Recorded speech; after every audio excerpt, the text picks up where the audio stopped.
Welcome everyone, this is Nathan Lindorf with The Rational Independent. Today's top Reddit article touches on economics, which is a big, messy topic, but we're going to target in one specific concept and talk about it today. Quote, "Stop the price gouging," unquote. Biden hits corporations over high consumer costs. This is pretty typical political maneuvering. This is blame shifting. Don't look at me and my efforts. Let's make this other group the bad guy. It's a pretty common political tactic because it works if you're not paying attention. However, there's one thing I want to point out here that I'm going to give CNBC a little bit of credit on, but let's dig into it.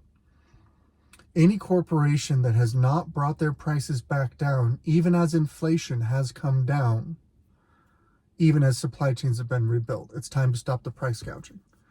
If you just read that quote, then it's not unreasonable to come to the conclusion that inflation went up and then inflation went back down. Put another way, that costs went up and then costs came back down. So prices need to come down because costs have come down. You'd be factually wrong, and we're going to get into it. So it says right here, the key facts: the White House has struggled to bridge the gap between data that shows an economic recovery and voters who still feel stubborn inflation in their budgets. Well, here's why. We've been dealing with rampant inflation for years, ever since Joe Biden took office, and President Biden, and that's not news. We've been dealing with that. You can argue, and economists do all the time, about exactly how fast inflation has been going, but everyone agrees inflation has been a major factor in the economy the last several years. One of the things, as they're getting ready for the next election, that the Biden administration has been seeking to do is to try and make good news out of recent economic data. And here's what that good news looks like. Inflation is the rate at which everything gets more expensive. Okay. You could put another way of saying it's the rate at which your money buys less. Your money's worth decreases. We can talk about technical reasons why that is, but that's functionally what we're dealing with. When we were early in President Biden's term, we were looking at 10%, 15%, depending on who you're talking to, annualized rate of inflation. So you have $100 in your bank account. It buys $100 worth of bread and sausages. At the end of the year, it buys $90 worth of groceries. That's effectively inflation. Now, recently, the rate of inflation has dropped. Inflation is still going, which means prices are still climbing, which means your money continues to be worth less year over year.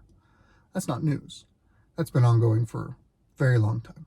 But what President Biden is saying is, because the rate of inflation has changed and reduced, inflation has gone down, therefore prices have gone down. That's not how inflation works. If inflation goes for a year at 5%, at the end of that time, magically inflation goes to 0%. Prices rose and would stay there. The only way for prices to shrink is for something called deflation, the opposite of inflation, where over time the money that you have in your pocket is able to buy more goods and services over time, which is not how the economy is structured, for better or for worse. Any corporation that has not brought their prices back down, even as inflation has come down, it's time to stop the price gouging. Inflation, the rate of inflation has gone down. It is inflating at a slower rate, but it's still inflating. Prices continue to rise, just at a slower rate. While it's true that the annual rate of inflation has cooled from its high last summer, this doesn't translate directly into falling consumer prices. It only means that prices are rising at a lower rate. Holy crap, journalism! From CNBC of all places. That's a factually correct statement, debunking President Biden's claim. Whoa! I don't know what to do here. That's amazing. Awesome. That's a great summary of what we're talking about. President Biden is lying. Probably on purpose, but more likely just reading the script that was given to him. Now, it does point out prices for some everyday goods have fallen over the past year, and they do this thing where like every 4th of July, they'll calculate the average cost of a barbecue, and then every Thanksgiving, the average cost of Thanksgiving dinner. So they can do like a year over year comparison. There's so many assumptions. Let's just put it this way. That's a stat that can be manipulated. We'll just leave it at that. I don't have anything in my life that's cheaper today than it was a year ago. No, not even gas. I think gas is about the same as it was a year ago. Not as expensive as it was when it was crazy high, but still much more expensive than it was. While President Trump was president, I paid $1 and change for gas. Now, I typically spend $3 and change. Which one's higher?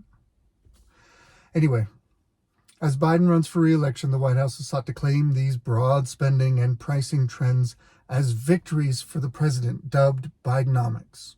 People aren't buying it. Sorry, you can try and message it that way. Bidenomics is a big, fat fall on your face. It's not working. I don't know anyone who's excited about the economy.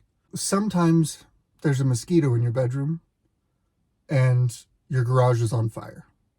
Both are annoying. Both should probably be dealt with. One is a bigger problem than the other. One is a bigger problem than the other. So, what are we really dealing with here? Well, President Biden is saying we have to target junk fees that corporations are charging you as a way to increase their bottom line. We have to target price gouging. 30 different initiatives to help ease supply chain pressures and prevent future shortages of products like drugs and semiconductors. I give NBC props for actually articulating why President Biden is factually wrong. Good job. I love the fact that we have a supply chain resilience council, because this is the federal government at work. Okay?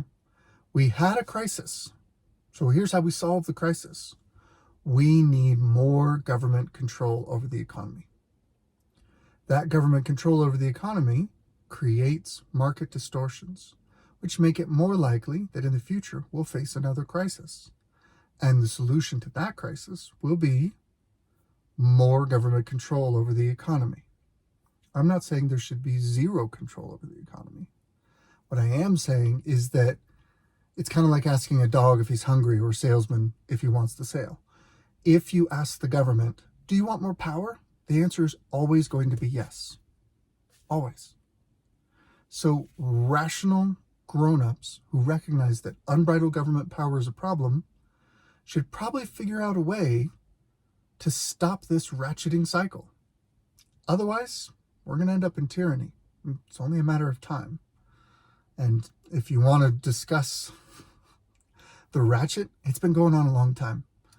But we don't have time to get into 150 years of economic history today. So, short version, President Biden is lying to manipulate low information voters to make it more likely that he will win re-election. They're still reporting that, hey, we have this resilience council and he's got 30 initiatives and, oh, the government's definitely going to be able to protect the supply chain. You know what protects the supply chain?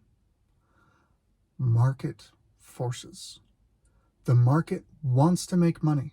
The supply chain is how the market makes money. If you bind up that supply chain with government regulation, then you jam up the production of value in the marketplace. Everybody makes less money. Everybody's poorer. All the costs go up. Everybody complains.